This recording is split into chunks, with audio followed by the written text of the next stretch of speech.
Aku ingat betul hari itu, saat dunia di sekitarku seakan runtuh dalam hitungan detik. Namaku Nayara Putri, 35 tahun, seorang wanita yang dulu percaya penuh pada kekuatan cinta dan kesetiaan dalam pernikahan. Tapi sekarang, aku berdiri sendiri di tengah puing-puing masa lalu yang hancur, bertanya-tanya bagaimana semua ini bisa terjadi. 8 tahun bersama Rafli Aditya. Awalnya, dia adalah segalanya. Lelaki karismatik dengan senyum yang mampu melumerkan hati siapapun. Aku merasa beruntung, merasa aman dalam pelukannya, yakin bahwa cinta kami akan bertahan selamanya. Namun, hari demi hari, aku mulai merasakan jarak yang tumbuh di antara kami. Awalnya hanya hal kecil, seperti kurangnya sapaan hangat atau waktu yang dihabiskan bersama. Tapi kemudian berubah menjadi sesuatu yang lebih dalam dan menyakitkan. Rafli mulai menjadi sosok yang sulit dimengerti. Dia sering pulang terlambat tanpa kabar. Wajahnya yang dulu penuh kehangatan berubah menjadi dingin dan jauh. Kontrolnya terhadap hidupku semakin nyata. Dari pilihan-pilihan kecil hingga keputusan besar yang dulu kami ambil bersama. Aku merasa seperti bayangan, kehilangan suara dan kebebasanku. Aku bertanya pada diri sendiri, apakah cinta itu memang harus begitu berat? Pertengkaran yang tak terhitung mulai menggerus hatiku. Aku merasa sendiri, meski kami tinggal di bawah atap yang sama. Rasa sakit dan kekecewaan menciptakan jurang tak terhingga di antara kami. Setiap kata yang terlontar terasa seperti pisau yang menusuk. Aku takut kehilangan dirinya, tapi lebih takut kehilangan diriku sendiri. Akhirnya, keputusan itu datang seperti badai. Perceraian kami disahkan dengan cepat, tanpa ruang untuk perbaikan atau kompromi. Rafli mengambil segalanya. Rumah yang pernah kami bangun bersama, mobil yang kami impikan, bahkan rekening bank yang selama ini kusebut milik bersama. Aku hanya tinggal dengan seonggok luka dan perasaan hampa. Duduk sendirian di ruang tamu yang kosong, aku merasakan dunia seolah runtuh di bawah kakiku. Air mata jatuh tanpa henti, tapi di balik kesedihan itu, ada api yang mulai menyala. Apakah aku akan menyerah dan membiarkan diriku terkubur oleh rasa sakit ini? Atau aku harus bangkit, mencari kembali kekuatanku yang hilang? Sore itu, ketika aku hampir tenggelam dalam kehampaan, ponselku berdering. Nomor yang tidak dikenal membuat jantungku berdegup kencang. Suara di seberang sana berkata dengan nada serius, "Ibu Nayara, kami dari bank ingin menginformasikan sesuatu yang mungkin penting untuk Ibu." Aku menahan napas, tak tahu apa yang akan kudengar. Itu adalah awal dari babak baru dalam hidupku, sebuah kejutan yang membuat segala yang kupikir tentang Rafli dan masa lalu kami berubah seketika. Aku tak akan pernah menyangka bahwa di balik pengkhianatan dan kehilangan ini, masih ada sesuatu yang tersembunyi, menunggu untuk ditemukan. Dunia yang tadinya terasa gelap dan tak berujung, perlahan mulai menyisakan secercah harapan.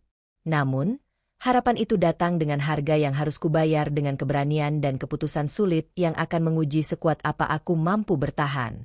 Dan dengan itu, aku memutuskan untuk membuka lembaran baru, meskipun jalan di depanku penuh dengan ketidakpastian dan tantangan yang belum pernah aku bayangkan sebelumnya.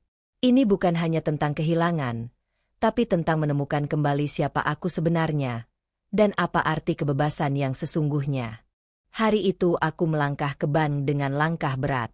Aku hanya ingin mengambil sedikit uang dari rekeningku, yang kubayangkan sudah habis terkuras oleh Rafli. Tapi ketika aku duduk di depan petugas bank dan menyebutkan namaku, sesuatu yang tak terduga terjadi. Wajah petugas berubah serius, dan dengan suara pelan dia berkata, "Bu Nayara, kami menemukan sebuah rekening tabungan atas nama Ibu yang belum pernah Ibu ketahui sebelumnya." Hatiku berdebar. Aku bertanya-tanya bagaimana mungkin ada rekening yang aku tidak tahu keberadaannya. Rafli selalu mengendalikan keuangan kami. Bahkan setelah perceraian, aku tidak pernah mencurigai ada sesuatu yang tersembunyi. Petugas itu membuka layar komputer, dan aku terpana melihat angka besar yang tertera di sana. Rekening itu berisi sejumlah uang yang jauh melebihi apa yang aku kira. Aku duduk terdiam, berusaha memahami apa arti semua ini. Dari mana uang ini berasal? Kenapa Rafli tidak pernah memberitahuku? Apakah ini semacam permintaan maaf tersembunyi? Atau hanya bagian dari rahasia yang lebih dalam? Rasa campur aduk antara lega dan curiga memenuhi pikiranku. Akhirnya aku memutuskan untuk menyelidiki lebih jauh, mencari jawaban di balik tabungan itu. Hari-hari berikutnya kuhabiskan untuk menggali informasi tentang Rafli, mencoba menghubungkan titik-titik yang selama ini tersembunyi. Aku mengontak beberapa kenalan lama dan mencari tahu tentang bisnis yang pernah dia jalani secara diam-diam. Satu demi satu fakta terkuak. Ternyata Rafli memiliki usaha kecil yang dia sembunyikan dariku, dan dari sanalah uang itu berasal. Tapi bukan hanya itu, aku juga menemukan sesuatu yang lebih gelap. Hutang besar yang belum terbayar dan dugaan pengkhianatan yang selama ini tak pernah kusangka. Dalam kebingungan dan kesepian, aku kembali mengingat Bayu Wira. Sejak kecil, dia adalah teman dekatku, seseorang yang selalu ada tanpa syarat. Aku menghubunginya, dan tanpa ragu dia datang membantuku menyelidiki lebih dalam. Bayu bukan hanya pendengar yang baik, tapi juga memiliki naluri tajam yang membantuku mengurai benang kusut masa lalu. Bersama, kami menyusuri setiap jejak Rafli, mencoba mengerti alasan sebenarnya di balik tindakannya. Namun, semakin banyak yang kutemukan, semakin berat pula beban di dadaku. Aku dipenuhi amarah karena pengkhianatan Rafli, sekaligus rasa lega karena akhirnya aku punya sesuatu yang bisa jadi jalan untuk bangkit. Tapi pertanyaan besar terus mengusik. Apakah aku harus mempercayai uang ini? Apakah ini benar-benar untukku?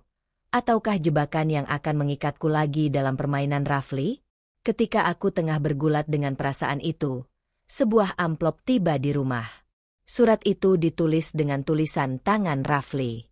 Aku membuka perlahan, membaca kata demi kata yang penuh makna tersirat. Dalam surat itu, Rafli mengungkapkan sisi lain dari dirinya, penyesalan yang dalam, alasan di balik perpisahan kami, dan permintaan maaf yang tak pernah dia ungkapkan langsung. Surat itu membuatku terdiam lama, merenungkan kembali semua yang telah terjadi dan merasakan gelombang emosi yang tak terduga. Aku tahu aku harus menghadapi Rafli, mengkonfrontasinya agar semuanya jelas. Tidak lagi ada ruang untuk rahasia atau kebohongan.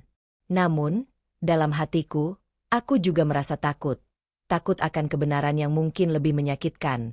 Takut akan luka lama yang mungkin tak bisa sembuh. Tapi aku juga sadar, tanpa keberanian itu, aku takkan pernah menemukan kedamaian. Maka aku memutuskan, waktu untuk bertemu Rafli telah tiba. Pertemuan yang kuharap bisa membawa jawaban dan mungkin sebuah akhir yang baik, atau setidaknya membuka jalan bagi masa depan yang baru. Dengan segala ketegangan dan harapan, aku melangkah ke dalam babak baru dalam hidupku, siap menghadapi apapun yang datang. Aku berdiri di depan kafe kecil yang dulu sering kami kunjungi bersama Rafli. Jantungku berdegup tak menentu, campuran antara kecemasan dan harapan yang tak pasti. Pertemuan ini bukan sekadar pertemuan biasa. Ini adalah titik balik yang kuharapkan bisa membawa jawaban atau setidaknya kejelasan yang selama ini kucari. Ketika dia muncul dari balik pintu, wajahnya yang dulu penuh kepercayaan kini terlihat rapuh dan letih. Rafli. Sosok yang aku kenal sekaligus asing. Dia memulai pembicaraan dengan suara yang lebih lembut dari biasanya.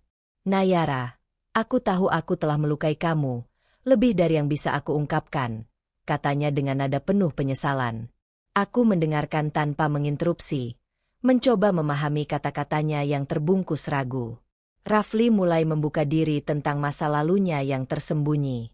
Tentang trauma masa kecil yang tak pernah dia ceritakan. Tekanan keluarga yang membuatnya merasa terkekang, dan ketakutannya yang mendalam akan kehilangan kendali atas hidupnya sendiri. Semua itu ternyata menjadi beban yang ia bawa sendiri, tanpa pernah berbagi denganku. Aku terkejut sekaligus iba, menyadari betapa dia selama ini berjuang dalam kesunyian. Namun, aku juga dihadapkan pada pertarungan batin yang berat. Apakah aku bisa memaafkan semua luka yang dia tinggalkan? Apakah aku bisa mempercayainya lagi setelah segala pengkhianatan dan kebohongan? Hatiku berperang antara rasa sakit yang dalam dan keinginan untuk bahagia. Aku ingin percaya, tapi aku takut terperangkap dalam siklus yang sama. Di tengah pergolakan itu, Bayu Wira muncul kembali dalam hidupku, menawarkan bahunya sebagai sandaran. Kehadirannya membawa ketenangan yang selama ini kurindukan, tapi juga menambah kerumitan perasaanku. Aku menyadari bahwa hatiku kini terbagi antara masa lalu yang penuh luka dan masa depan yang penuh kemungkinan. Revelasi yang tak terduga datang ketika Rafli mengungkapkan sebuah rahasia besar. Dia sedang berjuang melawan penyakit serius yang selama ini ia sembunyikan dari semua orang. Penyakit itu menjadi alasan dibalik perubahan sikapnya, ketakutan, dan jarak yang tercipta antara kami. Mendengar pengakuannya, hatiku seolah tersayat. Namun, sekaligus aku merasa beban berat yang selama ini kupikul mulai mendapatkan penjelasan.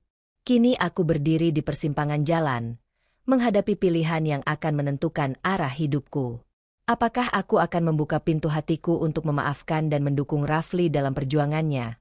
Atau aku harus memilih jalan yang membawa kebebasan dan penyembuhan untuk diriku sendiri? Keputusan ini bukan sekadar soal dia, tapi tentang aku, tentang siapa aku, apa yang aku inginkan, dan bagaimana aku ingin menjalani sisa hidupku. Aku tahu tak akan mudah, dan tak ada jawaban yang benar atau salah. Yang ku tahu, aku harus mendengarkan suara hatiku sendiri, berani melangkah meski dengan ketidakpastian. Dalam keheningan malam itu, aku merasakan kekuatan baru tumbuh di dalam diriku. Kekuatan untuk memilih, untuk memaafkan, dan untuk membuka lembaran baru, apapun hasilnya nanti. Ini bukan hanya soal Rafli atau Bayu, tapi tentang menemukan kembali diriku. Wanita yang dulu pernah tersesat, kini siap kembali berdiri tegak menghadapi dunia. Dan dengan napas panjang, aku tahu aku siap untuk melangkah ke bab berikutnya dalam hidupku. Langit sore itu tampak begitu cerah saat aku menutup pintu rumah yang selama ini menjadi saksi bisu pergolakan batinku. Setelah pertemuan yang menguras emosi dengan Rafli, aku tahu aku harus mengambil langkah besar untuk hidupku sendiri. Uang yang selama ini tersembunyi di rekening bank bukan sekadar angka, tapi simbol harapan dan kebebasan baru yang menunggu untuk kujalani. Dengan tekad yang bulat, aku memutuskan untuk mewujudkan mimpi yang selama ini kusimpan rapat, membuka sebuah kafe budaya, tempat di mana wanita seperti aku bisa merasa diterima, didengar, dan diberdayakan. Tempat yang bukan hanya soal kopi dan makanan, tapi juga tentang cerita, keberanian, dan penyembuhan. Aku ingin menciptakan ruang di mana luka bisa berubah menjadi kekuatan, dan kesendirian digantikan oleh komunitas yang hangat. Proses memulai usaha ini tak mudah. Ada banyak tantangan, dari modal yang harus dikelola dengan cermat, mencari lokasi yang tepat, hingga membangun jaringan yang mendukung. Tapi setiap langkah aku jalani dengan semangat baru, dipenuhi harapan dan keyakinan bahwa ini adalah jalan yang benar untukku. Di setiap hari, aku belajar lebih banyak tentang diriku sendiri, tentang ketangguhan yang selama ini tersembunyi di balik rasa sakit. Dalam perjalanan ini, aku juga belajar tentang arti pengampunan sejati. Aku memaafkan Rafli bukan karena aku harus, tapi karena aku ingin melepaskan beban yang mengikat hatiku. Aku mengerti bahwa cinta sejati bukan soal kepemilikan atau pengorbanan yang menghancurkan, tapi tentang menerima seseorang apa adanya, termasuk kelemahan dan keterbatasannya. Kami membangun sebuah hubungan baru yang lebih dewasa, dengan batasan yang jelas dan rasa hormat yang tulus. Kami tidak lagi terjebak dalam masa lalu, tapi saling mendoakan dari jarak yang sehat. Bayu Wira tetap menjadi sosok yang tak tergantikan dalam hidupku. Dukungan dan kehadirannya memberi warna baru yang lembut dan penuh harapan. Persahabatan kami berkembang menjadi sesuatu yang lebih hangat, tapi aku memilih untuk menikmati setiap momen tanpa terburu-buru. Aku ingin membiarkan perasaan itu tumbuh secara alami, tanpa tekanan atau ekspektasi yang membebani. Kini, aku berdiri di ambang sebuah bab baru. Aku merasa bebas, kuat, dan penuh harapan. Luka-luka yang dulu menganga kini mulai mengering, digantikan oleh cahaya yang menyinari jalan ke depan. Hidupku tidak lagi didefinisikan oleh kehilangan atau pengkhianatan, tapi oleh keberanian untuk memulai kembali dan menciptakan kebahagiaan yang tulus. Aku menyadari bahwa meski perjalanan ini penuh dengan tantangan, aku tidak pernah benar-benar sendiri. Setiap detik aku diingatkan bahwa kebahagiaan sejati berasal dari dalam diri sendiri. Dan aku berjanji, akan terus melangkah maju dengan hati yang terbuka, siap menyambut masa depan yang penuh kemungkinan. Ini bukan akhir dari cerita, tapi awal dari kisah yang lebih indah. Kisah tentang seorang wanita yang menemukan kekuatannya setelah badai, dan belajar bahwa cinta terbesar adalah cinta pada diri sendiri. Aku siap menjalani hidup yang baru, dengan harapan yang tak pernah padam dan semangat yang tak pernah luntur.